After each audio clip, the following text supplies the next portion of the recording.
Grow के Q2 results में एक गजब का पैराडॉक्स है। चलिए इसे डीकोड करते हैं। ग्रो का प्रॉफिट 12% बढ़कर 471 करोड़ हो गया है। एक जबरदस्त जंप है साल दर साल।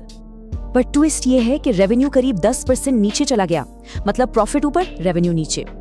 सवाल ये है कि ग्रो ने ये किया कैसे? कम कमाई में ज्यादा मुनाफा? आइए समझते हैं। मार्केट को ये पसंद आया। रिजल्ट वाले दिन स्टॉक 7% ऊपर भागा। इन्वेस्टर्स के लिए अच्छी खबर।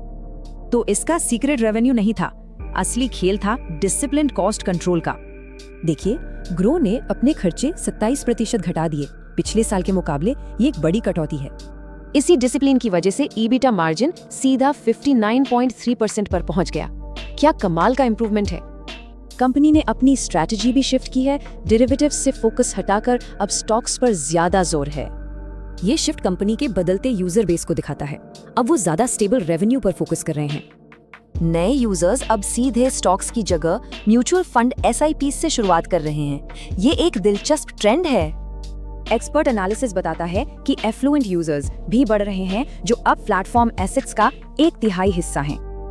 और ये बात यूजर सेंटिमेंट से भी मैच होती है। नए इन्वेस्टर्स को ग्रो का सिंपल UI बहुत पसंद है। पर इस शानदार ग्रोथ स्टोरी की एक बड़ी कीमत भी है, और वो कीमत है बढ़ती लागत। नए कस्टमर को अक्वायर करने की लागत, मतलब CAC, बहुत तेजी से बढ़ी है। ये चिंता की बात है।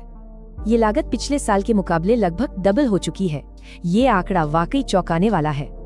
एक और बड़ा रिस्क है नेगेटिव ऑपरेटिंग कैश फ्लो। ये दिखाता है कि कैश कलेक्शन एफिशिएंट नहीं है।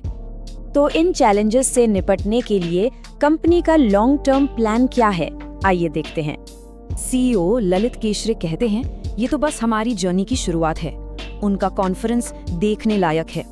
आगे का रोड अहेड 3 चीजों पर टिका है: प्रोडक्ट यूसेज को बढ़ाना, एफ्लुएंट कस्टमर्स पर फोकस करना, और नई एक्विजिशन विजडम वेल्थ प्लेटफॉर्म को पूरी तरह से इंटीग्रेट करना। ये एक बड़ा कदम है। तो सवाल वही है, क्या ये लॉन्ग टर्म विजन आज की बढ़ती लागत को जस्टिफाई कर पाएगा? इसका जवाब तो वक्त ही देगा।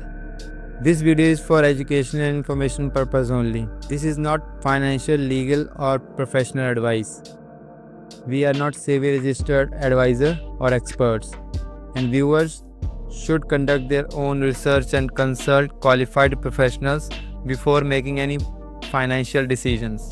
The channel is not liable for any losses or damages arising from the use of this content.